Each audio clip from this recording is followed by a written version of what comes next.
मित्रों नमस्कार। आप सभी का बहुत बहुत स्वागत है।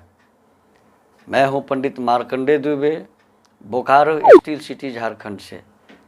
मित्रों, यात्रा और अपशकुन तथा शकुन, प्रायः हर दिन हम यात्राएं करते हैं, छोटी यात्राएं हों बड़ी यात्राएं हों।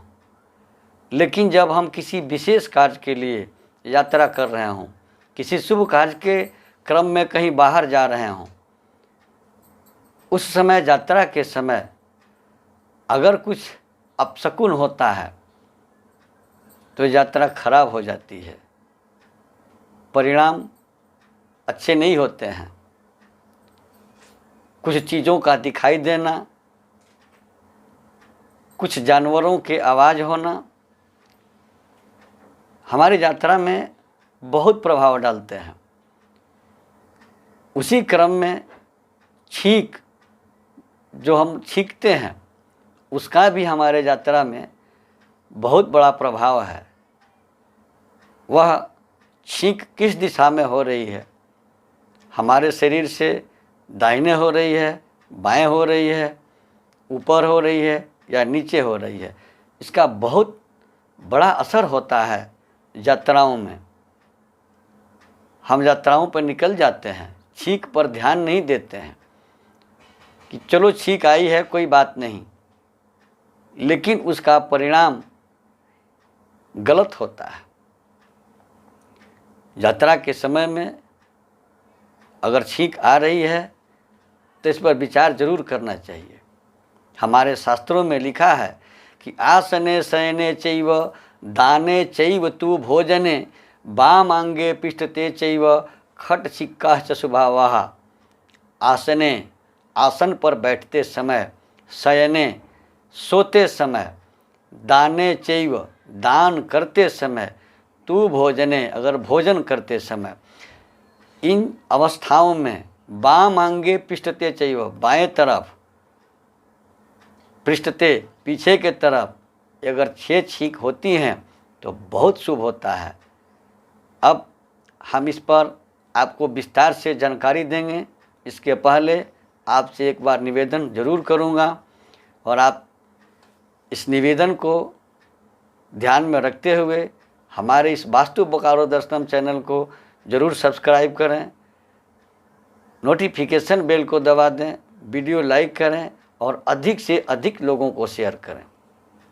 मित्रों, सर्दी जुकाम, अचानक घर से बाहर निकलना, एलर्जी होना, धूल और धूप लगना, इस अवस्था में लगभग सभी को छींक आती है। लेकिन जब शरीर स्वस्थ हो, हम बिल्कुल निरोग हों, हमारे शरीर में किसी तरह की एलर्जी नहीं है, किसी तरह का झाग नहीं लगा है, कहीं मिर्ची के जलने की धुआं नहीं लगी है, और उस समय हम यात्रा कर रहे हैं, यात्रा के लिए निकल रहे हैं, अपने शुभ कार्यों के लिए निकल रहे हैं और छींक आती है तो उस समय दिशाओं का ध्यान रखना होता है कि किस दिशा में यह छींक हमारी आ रही है। वैसे एक और कहावत है कि एक नाक दो छींक काम होए ठीक ठीक, मतलब एक नाक से अगर 2 बार छींक आ जाए तो वह छींक भेदकारक नहीं होती है, उसकी विशेष चिंता नहीं होती है। आदमी को उसको छोड़ ही देना चाहिए। अगर एक नाक से 2 छींक आ गए तो समझ लीजिए कि अनहोनी नहीं होने वाली है, यात्रा शुभ है।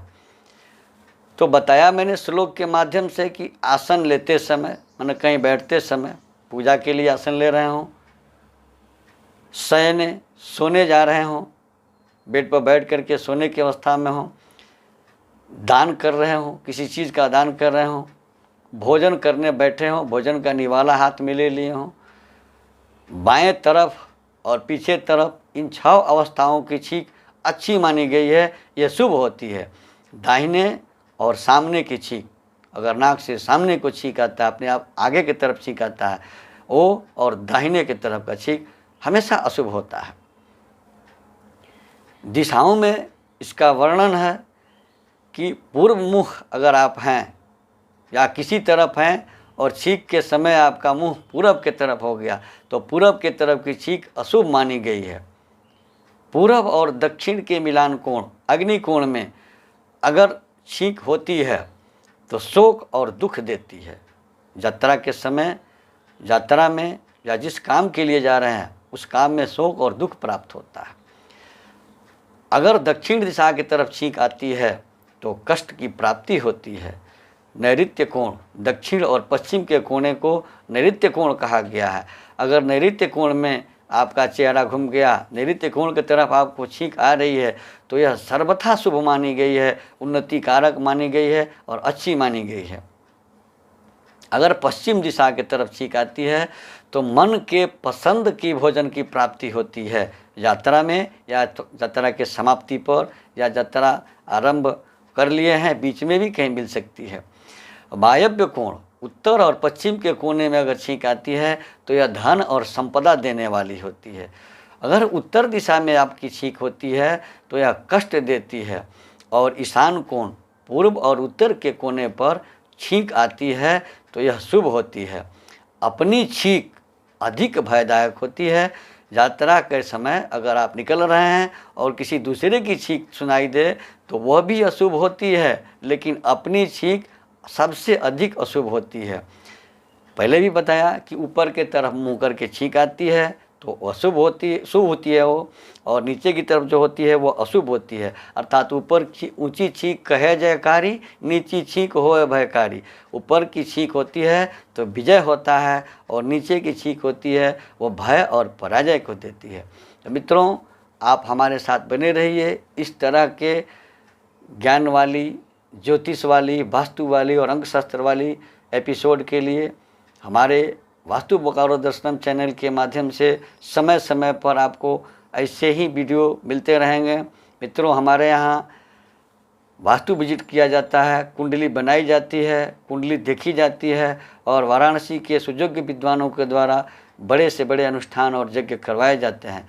यदि किन्हीं सज्जन को इसकी आवश्यकता हो तो स्क्रॉल पर दिए गए हमारे नंबर से अपॉइंटमेंट लेकर हमसे वास्तु विजिट करा सकते हैं, कुंडली दिखा सकते हैं, कुंडली बनवा सकते हैं। विद्वानों के द्वारा अच्छे से अच्छे और बड़े से बड़े यज्ञ अनुष्ठान करवा सकते हैं। धन्यवाद।